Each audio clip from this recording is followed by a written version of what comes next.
प्यारे बुजुर्गों, माताओं, भाई और बहनों, हम इंसान हैं। इंसान होने के नाते अलग अलग चीज़ों में धर जाते हैं।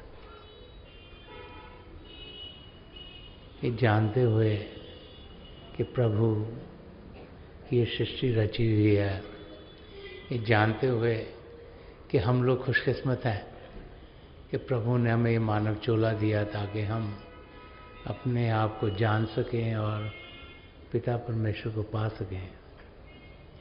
ये जानते हुए कि सुनहरा मौका बार बार नहीं आता, फिर भी हम इसे गवा देते हैं।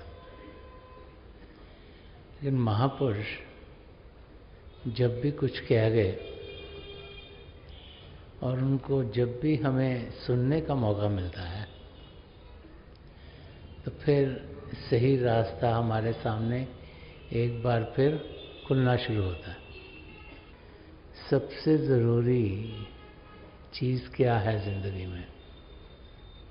नाम, शब्द, कलमा, ज्योति और श्रुति, द वॉइस ऑफ साइलेंस। अलग अलग नाम, अलग अलग भाषाओं में उस सत्ता को दिए गए हैं जिसके साथ जुड़ के हम जिंदगी के मकसद को पूरा कर पाते हैं।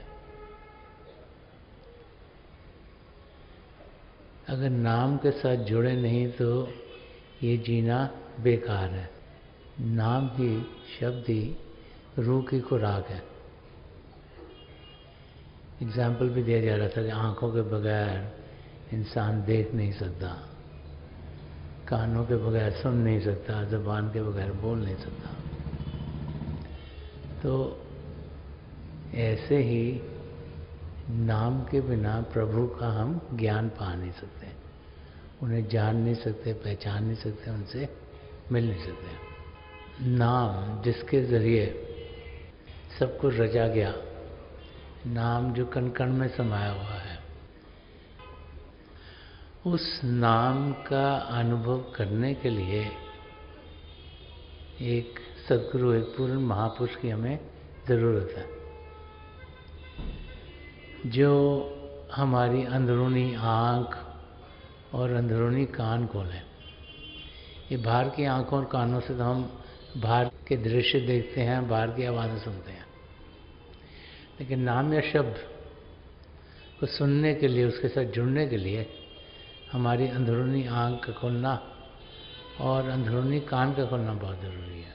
जब ये खुलेंगे तो फिर हम अंदरूनी यात्रा पर जा सकते हैं। प्रभु को पाने के लिए दुनिया की हलचल बंद करनी होगी। एक वाक़या है, एक इंसान का, बहुत पढ़ा लिखा था, अलग अलग जगह जाके वो टॉक्स दिया करता था। तो किसी ऑर्गेनाइजेशन ने उसको बुलाया कि आप हमारे जितने भी मीटिंग में लोग आएंगे उनको आप आके इस टॉपिक पे टॉक दीजिए। उसको ये भी बोला कि आपका समय इतना लिमिटेड है कि आपको 15 मिनट मिलेंगे जिसमें कि आपने जो जो समझाना आप समझाइए। जैसे कॉन्फ्रेंसेस बाहर के मुल्कों में होती हैं, ज़्यादातर वो ऐसी जगह रखी जाती हैं जहाँ पर मौसम अच्छा हो और वोकेशन की जगह हो। तो इस इंसान ने सोचा कि जगह भी अच्छी है, मैंने टॉक देने तो जाना ही है, तो मैं अपनी बीवी बच्चों को भी साथ ले जाता हूँ कि उनकी बाद में वोकेशन भी हो जाएगी उधर और मेरा काम भी हो जाएगा और मैं वहाँ पे टॉक दे के आऊँगा, बच्चों और बीवी के साथ वोकेशन भी मनाऊँगा। तो वहाँ वो पहुँचे, होटल में पहुँचे, अगले दिन टॉक थे, एक दिन पहले पहुँचे। तो रात को जब सेटल हो रहे थे सब लोग कमरे में, तो जिसने टॉक देनी थी उसे ख्याल आया कि एक बार मैं अपनी टॉक रिव्यू कर लूँ, क्योंकि इन्होंने कहा 15 मिनट पूरे मिलेंगे, ना कम टाइम लो ना ज़्यादा टाइम लो, इतने टाइम में तुम्हारी टॉक ख़त्म होनी चाहिए। तो उसको लगा कि मैं अपनी टॉक प्रैक्टिस कर लूँ, मैंने क्या टॉक देनी है, ताकि मैं पूरे 15 मिनट में उसको ख़त्म कर दूँ। तो उसके लिए उसने कहा प्रैक्टिस के लिए घड़ी, तो अपना सामान खोला, वो घड़ी घर से लेके आया था, मुझे तो घड़ी मिली नहीं, बड़ा ढूंढा नहीं मिला। उसने अपनी बीवी को कहा, बच्चों का घड़ी नहीं मिल रही। तो बच्चों को तो क्या चाहिए था, उन्होंने ये चीज़ यहाँ पे फेंक, ये चीज़ यहाँ पे फेंक, ये चीज़ यहाँ पे फेंक, सब जगह जैसे ढूंढ रहे हैं, उसके लिए तो गेम हो गई। और घड़ी उन्हें मिली नहीं और हलचल बढ़ती चली गई और बढ़ती चली गई। कभी इस दरवाजे को खोलें, कभी इस सूटकेस को खोलें, कभी इस ड्रॉर को खोलें, कभी किसी और चीज़ को खोलें, देखें कि घड़ी कहाँ पर है, घड़ी नहीं है। घड़ी नहीं तो अपनी टॉक को टाइम कैसे करें।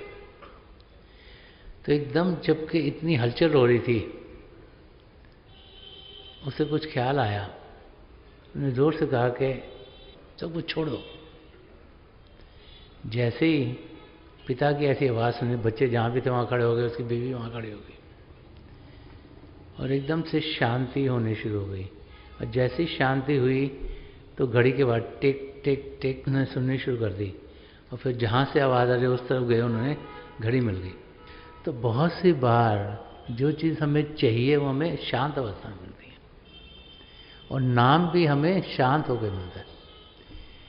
शरीर को शांत करना है और मन को शांत करना है। इंद्रियां जिनके ज़रिए हमारा ध्यान बाहर की ओर जा रहा है उसको शांत करना है। और जब वो हलचल बंद होगी तभी उस शांत अवस्था में हम नाम के साथ जुड़ सकेंगे।